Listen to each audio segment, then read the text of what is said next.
going to actually have Senator Tom Davis. He and Kevin Bryant wrote a op-ed piece, an immediate legislative response to the court's education decision. There's really a lot going on behind the scenes, I guess we should say. They wanted to come on, and we are going to have Senator Tom Davis on with us on the line in just a moment to discuss what all this means. One of the things that is very apparent by this ruling by the courts is the courts are actually maintaining the control, which is kind of different and something I hope I get to talk to with Senator Tom Davis, who I believe is on the line with us. Senator Tom Davis, how are you doing today? I'm doing fine. Thanks for having me. Absolutely. The last time I talked to you, I think, was down in Florida at the Republican convention. Oh, my gosh, that's going back a ways. Yeah, it is, but I did talk to you down there. So how are you doing today? Pretty good. I mean, I'm up in Columbia, and I was just sitting in listening to the Senate Judiciary Committee take up the ethics bill, and they just passed it by a vote of 19-1.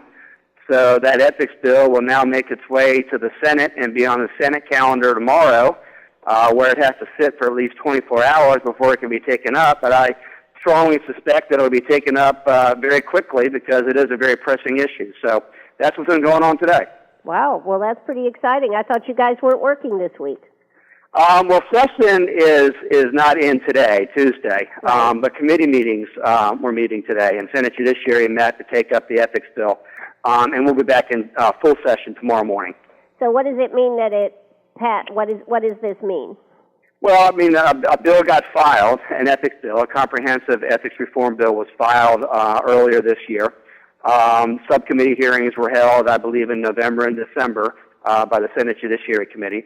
And then just now, a few minutes ago, the full Senate Judiciary Committee, on which half the Senate sits, 23 senators, they voted 19-1 to pass the bill out favorably, which means it now makes its way to the Senate calendar, and it will be taken up by the entire Senate probably sometime early next week, I would bet. Wow, okay. Well, that's pretty good movement then. Yeah, we're off and running. It's one of the big issues this year. I mean, certainly road funding is important. Ethics reform is important. And I suspect what we're going to talk about now, education reform, will also be important. Absolutely. Well, you know, there's been, I know you're very familiar, there was a lawsuit filed 20-some-odd years ago, and it's finally made its way through the courts. Am I correct on that? You are correct. The state Supreme Court, a couple of months ago, issued a ruling saying that the system of public education that's provided for by the General Assembly is violative of the Constitution because it is not delivering satisfactory educational outcomes. And the state Supreme Court has directed the General Assembly to look at our system of public education as a whole and to figure out what's going wrong and why we're not getting better outcomes for the money we put in. And we actually put a lot of money in, don't we, Tom? Well, and that's correct. I mean, if you read the state Supreme Court decision, I mean, it clearly says it's not about money. I mean, it talks about, you know, every other year the General Assembly passes another funding program, which it layers upon the one passed the year before that and the year before that. And the state Supreme Court said, look, this is not about money. I mean, the most money goes into the districts where the worst education outcomes are happening. So you got to do something beyond that. You can't just simply tax and spend more money. You got to figure out what's going wrong. But the ironic thing is, a lot of the professional educators in our state, whether you're talking about the South Carolina Association of Superintendents or the South Carolina Association of School Boards or the South Carolina Association of School Administrators, they all read that decision as being a mandate for more taxes. And in fact, what they're pushing now is a brand new statewide property tax that will generate about $700 million more to put into an education system that's essentially broken. I mean, that is not the thing we need to be doing. We need to figure out why we're not getting the educational outcomes given the money we put into it, which is right around the national average. Correct. And one of the things that I was reading, of course, there is a big disparity between districts that have the big businesses, BMW, the ports, and all the Boeing and this type of thing, and yet it's disparaging difference between those that don't have good business in their communities. There's no question that there are school districts that are failing the kids. Let's be clear about that. We're not getting the educational outcomes that we should, and we need to make reforms. So let me make that very clear to start. But I think the primary reform is this. In every other sector of our economy, we have competition. We have free market principles at work. We have producers that are competing with each other to provide to consumers. We have consumers that have choices. And as a result, you get a superior product at a lower price. We don't have that system at work at all in public education. In public education, public schools pretty much have a captive audience because individuals who live in a certain zip code have to go to that particular public school. Now, why, if we see the free market working, if we see competition working and delivering quality products at lower cost in every other sector of the economy, why wouldn't we have the same philosophy when it comes to reforming our system of public education? Why wouldn't we want to give parents more choices? Why wouldn't we want to empower parents to decide where their kids are going to go to school, whether it's a parochial school or a charter school or a magnet school? I mean, you create choices and you make those providers, the schools, compete for that business. And if they're not delivering excellence, if they're not delivering a good product, they're not going to get the business. That's what's worked elsewhere. It would work in public education as well. You know, I think I agree with that argument, but I think it's a very interesting argument on the other side about what would happen to our public schools if that option was opened, is that the public schools would not be able to compete and there would be inferior education within our public school systems. Why would they be unable to compete, though? I mean, think about it. I mean, if we're talking about providing education to kids in South Carolina. Correct. You know, we're talking about a mandate, a constitutional requirement that we have a system of free education for kids in South Carolina. Why does that mean we have to have the model we have right now, where public schools have a certain region and everybody who lives in that region has to go to that public school? When did we get to the point where we bought into that's the way it has to be?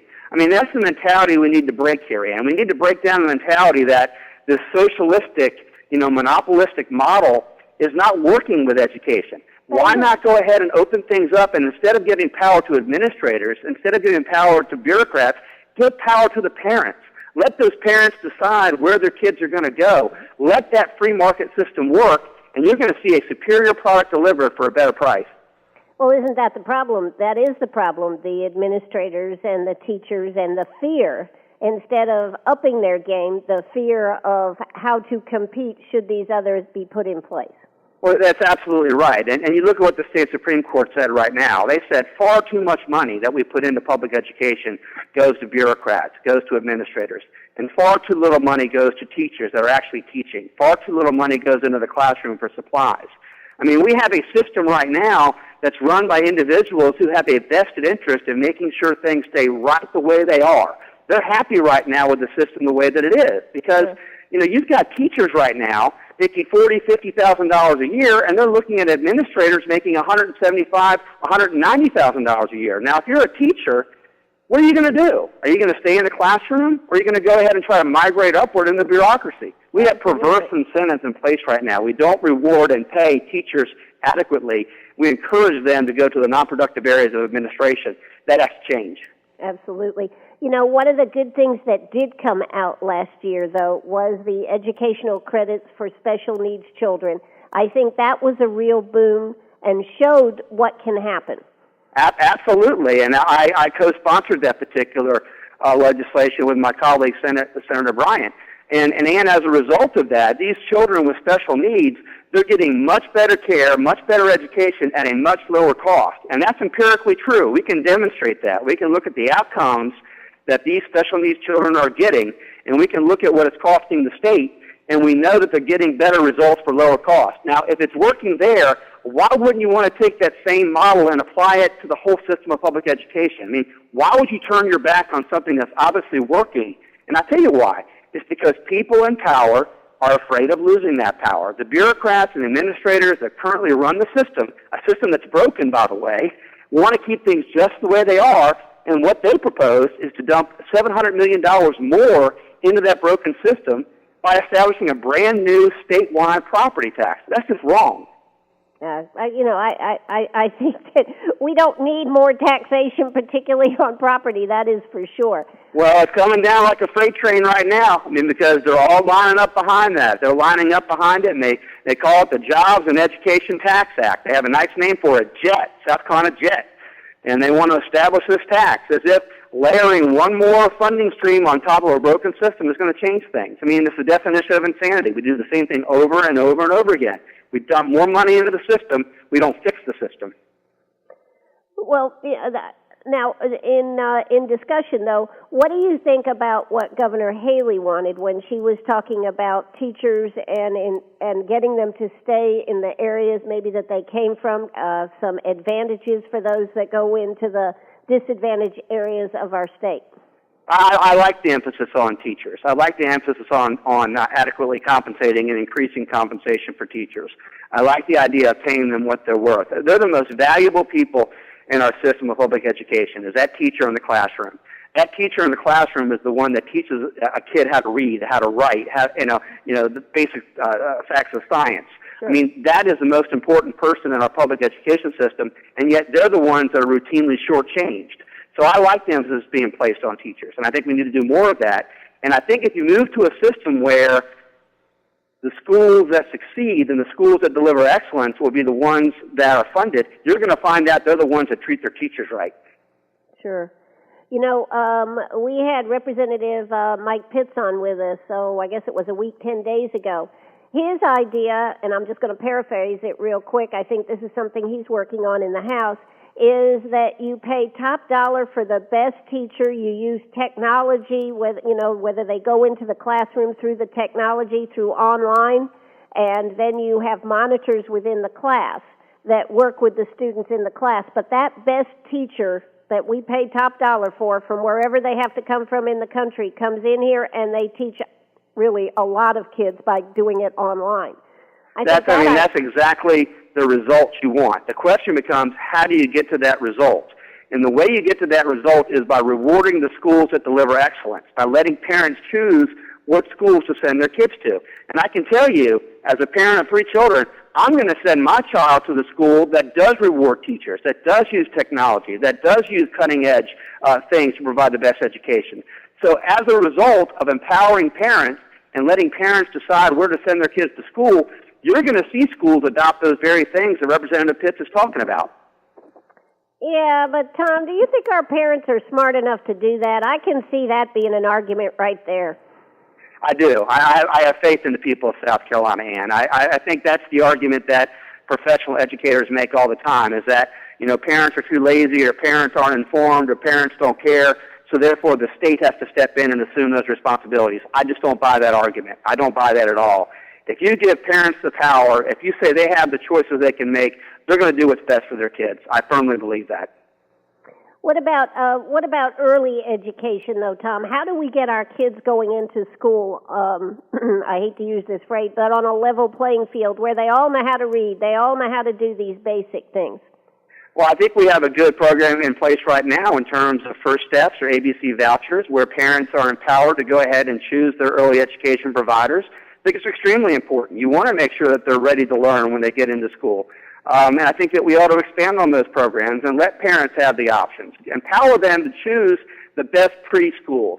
What I don't really necessarily agree with is saying that they all have to go to the public education to the state, that all parents need to take their kids and place them with public schools. Again, I get back to empower parents.